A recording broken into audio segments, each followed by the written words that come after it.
Escalomoloba! Olá pessoas, sou o Schwarza e estou aqui no canal do Tá Explicado da Estácio.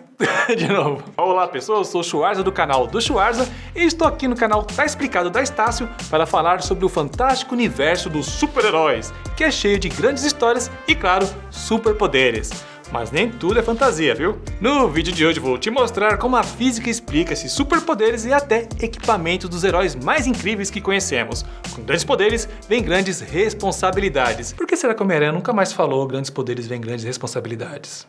Será que ele ficou irresponsável? E muita física. Vem comigo que eu te explico tudo isso.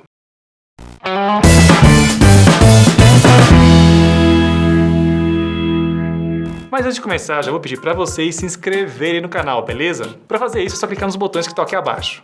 Uma das coisas mais legais sobre o Thor, o Deus do Trovão, é seu famoso martelo Mjolnir. Para voar, o super-herói gira seu martelo, que está preso ao seu punho, e o salta. Mas como que a física consegue explicar isso? Segundo o famoso físico Neil deGrasse Tyson, se o martelo de Thor existisse no mundo real e fosse forjado do coração de uma estrela, como nos quadrinhos, ele pesaria cerca de 300 bilhões de elefantes. Haja elefante aí. E aí entra a conservação do momento, ou seja, as massas e velocidades de dois objetos que não se alteram quando interagem entre si. Primeiro, com o martelo ridicularmente pesado, o personagem cria velocidade ao girá-lo.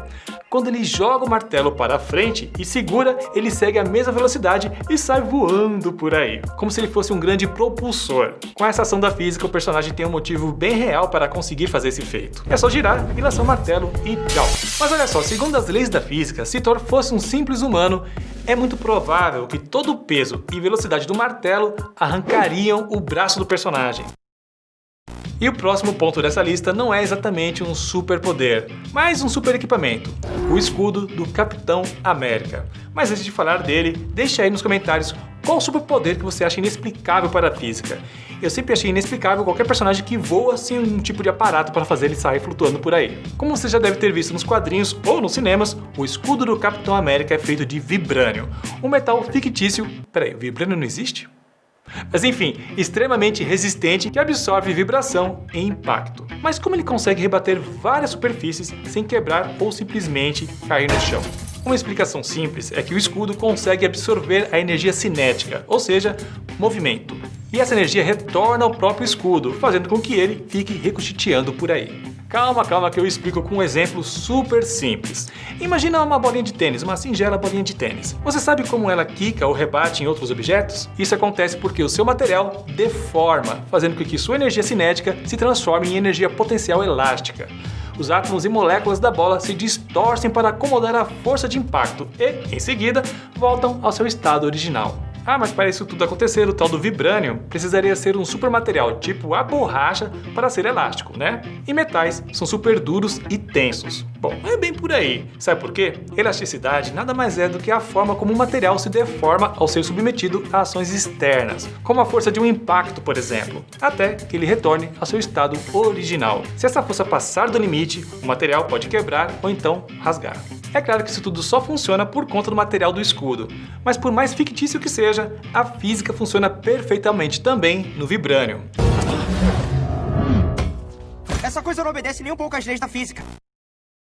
O próximo poder que a gente vai falar aqui pertence ao Demolidor, o Homem Sem Medo. E olha só como suas habilidades são super reais no nosso mundo. Depois de sofrer um acidente, o Demolidor, o jovem Matt Murdock, perde sua visão, mas mesmo assim ele combate o crime. Como isso é possível? Esse é um dos seus muitos poderes, a ecolocalização. Um ótimo exemplo disso são os morcegos, que usam um tipo de sonar biológico para determinar o tamanho e distância dos insetos em ambientes completamente escuros. Eles emitem um som que rebate nas superfícies dos objetos ao seu redor. E, através da física das ondas sonoras, toda a informação do que está acontecendo ao redor dos morcegos é recebida no momento em que as ondas voltam para eles. O Demolidor, na verdade, seria um grande sonar, sem precisar emitir ondas sonoras para enxergar o mundo.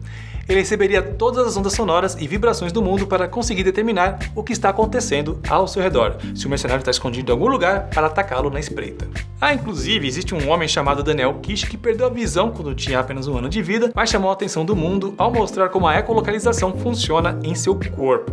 Ele emite um leve estalo com sua boca e as ondas sonoras emitidas por Daniel rebatem nos objetos, fazendo com que ele consiga determinar a distância e o formato dos objetos de um jeito incrível. Ele consegue andar de bicicleta, gente, mesmo sem a visão dos dois olhos. Eu não consigo andar de bicicleta até hoje. Meu, o kit tá na minha frente. Tá gostando do vídeo? Então deixa um likezinho aí, galera. É facinho, é só clicar embaixo aqui, tem um botãozinho, é só clicar lá e dar um like. E por falar em som, muitos heróis compartilham o próximo poder: a voz. Será que o Fred Mercury era um super-herói? Eles usam o poder vocal para destruir objetos e derrotar alguns inimigos, como o Raio Negro e a Canário Negro. Sabe quando um cantor estoura um copo usando sua voz? É tipo isso daí. Mas no caso dos heróis, eles conseguem destruir até montanhas com esse poder. Vamos ver como a física poderia explicar isso? Antes, a gente precisa entender como é que o som funciona. Quando falamos, o ar que sai dos nossos pulmões empurra as moléculas que estão no seu caminho e a enche de energia, criando as ondas sonoras. Assim que essas energias chegam nos seus ouvidos, elas batem nos tímpanos, que vibram e fazem com que o seu cérebro interprete sensorialmente. Essa medida é feita em decibéis, uma escala logarítmica. Aliás, o ser humano aguenta cerca de 140 decibéis, até que seu tímpano sofra uma ruptura. E é aí que entra o poder dos heróis, que usam sua voz. O ser humano nunca foi capaz de destruir uma montanha usando apenas sua voz, como os heróis fazem. Mas um jeito de aplicar a física aqui é através dos explosivos. Em novembro de 1971, os Estados Unidos realizaram um teste nuclear de 5 megatons, chamado de Kennekin, o teste subterrâneo mais poderoso da história. Explosões dessa magnitude chegaram ao alcance de 250 decibéis. Se um herói como o Raio Negro ou a Canário Negro tem um poder vocal nesse alcance, ele certamente conseguiria, fisicamente falando, claro, causar um grande estrago na montanha, já que a montanha iria vibrar com os impactos das ondas sonoras e acabariam entrando em colapso. Bom, vamos para o próximo superpoder? O Superman. Você achou que não ia ter DC Comics aqui? Olha aí. Ele tem um poder fundamental que acompanha o personagem desde que ele foi criado: o poder de usar sua cueca por cima das calças. Será que tem como explicar isso fisicamente? Então, não, mentira, gente, tô brincando aqui. Vamos seguir com o poder do Superman, que é mais útil que usar a cueca por cima da calça, né? Convenhamos. O Superman é um alienígena que caiu na Terra, mas um de seus poderes é muito bem explicado pela física. Ah, e você faz algo semelhante no seu dia a dia, claro que numa escala bem menor, né? Eu estou falando do sopro congelante do herói, que não é magia ou algo sem explicação, mas sim um efeito da termodinâmica. Dá só uma olhada. Segundo o efeito de Joule-Thomson, um gás ou líquido que é forçado a passar através de uma pequena abertura perde temperatura rapidamente. No caso do Superman, o gás seria o ar em seus pulmões, que passariam através dos seus lábios e resultariam num sopro congelante. Claro que isso só funciona porque ele tem super força, né? E... tô com vergonha de ver os erros que eles vão colocar. Claro que isso só funciona porque ele tem super força, mas o princípio é o mesmo, pessoal. Viu só? O efeito de Joule-Thomson é usado em refrigeradores, ares condicionados e até para congelar os vilões. E quando eu disse que você faz isso numa escala menor, eu estou falando sobre assoprar uma bebida muito quente. Como o ar que sai da gente está numa temperatura menor do que a da bebida, sei lá, um chá quente, por exemplo, há uma troca de temperatura ali que causa esse resfriamento. Agora, sabe o que a Alice Negra e o Visão lá dos Vingadores têm em comum? Eles conseguem atravessar objetos sólidos usando um dos poderes que muita gente gostaria de ter por aí, eu inclusive. Imagina nunca mais se preocupar em perder as chaves de casa ou ficar trancado no banheiro. Primeiro, vamos ver como explicam os poderes dos personagens. Enquanto a Kitty Pryde, a Alice Negra, afirma conseguir mudar seus átomos através dos espaços entre os átomos do objeto que ela quer atravessar, o Visão diz que passa através dos objetos ao mudar sua densidade corporal. Bom, nenhuma das duas afirmações faz muito sentido na física. Segundo o cientista Kyle Hill, mesmo que você mude a posição dos átomos para atravessar espaços vazios de outros objetos, você ainda terá dois objetos sólidos que irão se repelir graças às forças de Van der Waals. A soma de todas as forças atrativas e repulsivas e a repulsão de elétrons entre os dois objetos. Mesmo que ela organize todos os átomos, ainda temos dois objetos que irão se repelir. E quanto ao Visão mudar sua densidade, bom, não faria com que seu volume mudasse, e mesmo que seu volume diminuísse, também não funcionaria, porque até as partículas de massa ínfima não atravessam o que vem pela frente. Mas como é que a física então poderia explicar esse poder de atravessar objetos? A resposta pode vir da mecânica quântica. A mecânica quântica é um ramo da física que estuda o comportamento da matéria e energia, mais precisamente átomos e partículas subatômicas, aquelas que são ainda menores que os átomos. E ao invés de partículas, a física quântica entende que a energia funciona como ondas. Na física quântica, ao invés de calcular a precisão de um trajeto de um objeto, só conseguimos prever a probabilidade ligada à posição de uma partícula.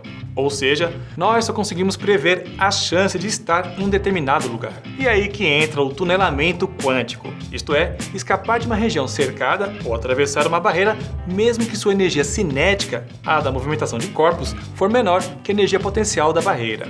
Aquela energia armazenada que depois pode ser transformada em energia cinética. Se imaginarmos que um objeto não é uma partícula, mas sim uma onda de probabilidades, e o movemos em direção a um obstáculo, há a probabilidade deste objeto simplesmente aparecer do outro lado do obstáculo. Se levarmos em consideração que as explicações dos heróis estão erradas e que na verdade eles conseguem mudar os estados quânticos de seus corpos, então faz sentido que eles atravessem objetos.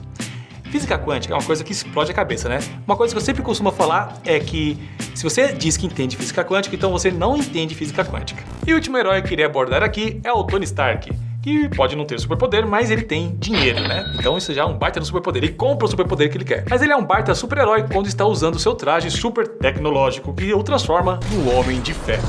Pode parecer fisicamente simples vestir um traje feito de uma liga de titânio e ouro e ter propulsores a jato nas mãos e nos pés e sair por aí voando pelo mundo dos Vingadores, né? Bom, dá uma olhada em como o voo dele pode apresentar alguns problemas gigantescos para a inércia. A inércia é a primeira lei de Newton que diz que todo o corpo permanece em seu estado de repouso ou de movimento uniforme em linha reta, a menos que seja obrigado a mudar seu estado por forças impressas nele. Como a inércia depende da massa do objeto e outras forças que agem sobre ele, como a gravidade, significa que fica mais difícil mover um objeto ou parar o movimento de um objeto. Se você está lá em um carro em alta velocidade e frear bruscamente, o que acontece? Levando em conta que você está usando um cinto de segurança, ele irá te travar e impedir que você voe para frente, já que você estava seguindo a mesma velocidade e trajetória do carro. Então, como é que um Homem de Ferro consegue mudar sua trajetória em voos de ângulos de 90 graus em segundos sem que seu corpo sofra com isso? No mínimo, o seu cérebro continua o movimento e bateria nas paredes de seu crânio. Que coisa bizarra. O que não seria nada legal para ele, né? A resposta também vem da ficção, mas ela faz sentido também no mundo real. Essa informação não é diretamente explicada sobre o herói, então cabe a nós tentar achar uma resposta plausível: os amortecedores inerciais. É plausível acreditar que a mente brilhante do Tony Stark detectaria esse problema antes mesmo de sair voando por aí. Assim como também é plausível que ele chegaria a algum tipo de tecnologia que o impedisse de bater nas paredes internas de seu traje de ferro e até impedir a inércia de acabar com seu cérebro valioso. Esses amortecedores inerciais nada mais são, no mundo da ficção científica, que uma forma de redistribuir as forças, neste caso, a da inércia. E não precisaríamos ir muito longe para identificar uma forma de amortecedor inercial. É só olhar para o líquido. Esse nome aqui é vendido. É cefalorraquidiano. Cefalorraquidiano. Agora vai. É só olhar para o líquido cefalorraquidiano no nosso cérebro, que age como um belo amortecedor córtex cerebral e também da medula espinhal. Você já viu um pica-pau? Aquela ave que bate com seu bico repetidamente nos troncos de árvores? A cabeça do pica-pau consegue suportar a desaceleração de até 1200 G ao bater com a cabeça 22 vezes em uma árvore. Meu Deus do céu! E os humanos? Bom, somente de 80 a 100 G sem que o cérebro sofra algum tipo de lesão. Será que o Tony Stark conseguiu criar uma tecnologia baseada nos amortecedores inerciais dos pica-paus? Nenhuma informação concreta sobre como o Homem de Ferro suporta tantas acelerações, desacelerações e mudanças de trajetórias repentinas. Mas se formos olhar para a física, algum tipo de amortecedor explicaria a sua sobrevivência. E aí, tá explicado? Até mesmo no mundo fantasioso dos super-heróis, a física está sempre presente e agindo. E só não esquece de se inscrever no canal e deixar seu like aqui embaixo, tá? Bom, eu vou ficando por aqui, espero que vocês tenham gostado desse vídeo e um grande abraço para vocês. Hasta!